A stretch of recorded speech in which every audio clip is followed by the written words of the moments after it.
Hello everyone, this is Anurag Nagpal. Welcome back to my YouTube channel. Friends, who are true patriots? A person who keeps his country at first place no matter whatever he does.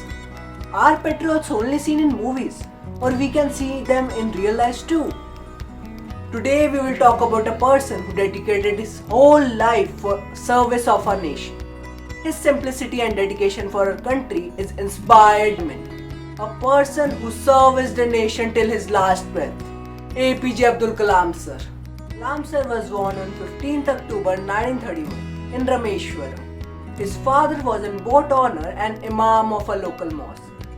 After completing his education from Shivards Higher Secondary School in Ramanthapuram, he went on to attend St. Joseph College in Tiruchirappalli, from where he graduated in physics in 1954. He moved to Madras in 1955 to study aerospace engineering in Madras Institute of Technology. After he graduated from the Madras Institute of Technology in 1960, he joined Aeronautical Development Establishment of the Defence Research and Development Organization as a scientist in 1969.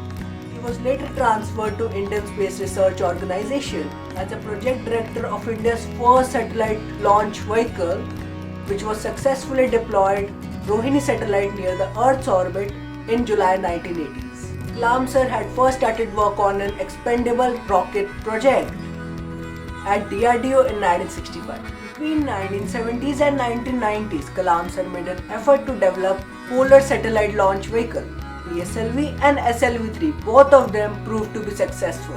In 1970, Kalam sir also directed two projects, Project Devil and Project Valiant, which sought to develop ballistic missiles from the technology used in successful SLV-3 program. Despite the disapproval of the Union Cabinet, Prime Minister Indira Gandhi allotted secret funds to these aerospace projects through her discretionary powers under Kalam sir's directorship. He played an integral role convincing the Union Cabinet to conceal the true nature of these classified aerospace projects. His research and educational leadership brought him great laurels and prestige in the 1980s, which promoted the government to initiate an advanced missile program under his directorship. Kalam sir and Dr. V.S. Arunachalam, scientific advisor to the Defence Minister, worked on the simultaneous development of quiver of missiles.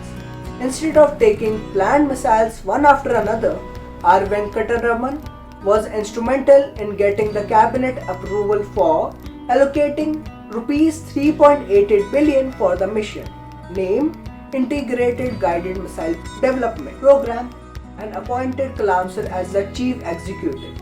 He played a major part in developing many missiles under the mission, including Agni, an intermediate range ballistic missile, and Prithvi, the tactical surface-to-surface missile. He thus come to be known as Missile Man of India for his work on the development of ballistic missile and launch vehicle technology. Kalam sir served as a chief scientific advisor to the Prime Minister and Secretary of the DRDO from July 1992 to December 1999.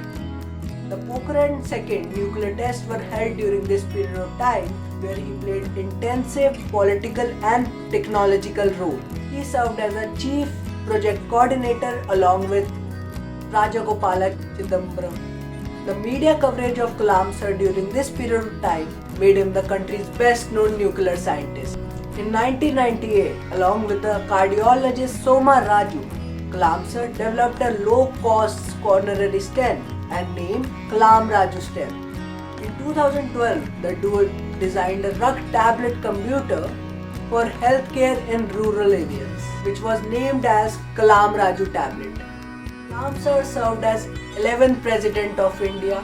His term lasted from 25th July 2002 to 25th July 2007. Kalam sir was the third President of India to be honored with Bharat Ratna, India's highest civilian award.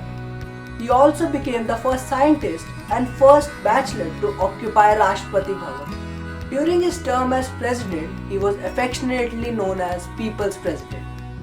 After leaving the office, he returned to the civilian life of education. Kalam sir became a visiting professor at many prestigious academics and research institutions across India. In May 2012, Kalam sir launched a program for youth of India and called What Can I Give Movement, with the central theme of defeating corruption.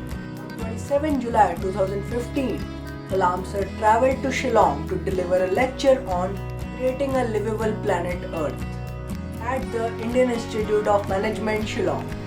Only 5 minutes into his lecture, he collapsed and died from an apparent cardiac arrest aged 83. Kalam sir was a true patriot.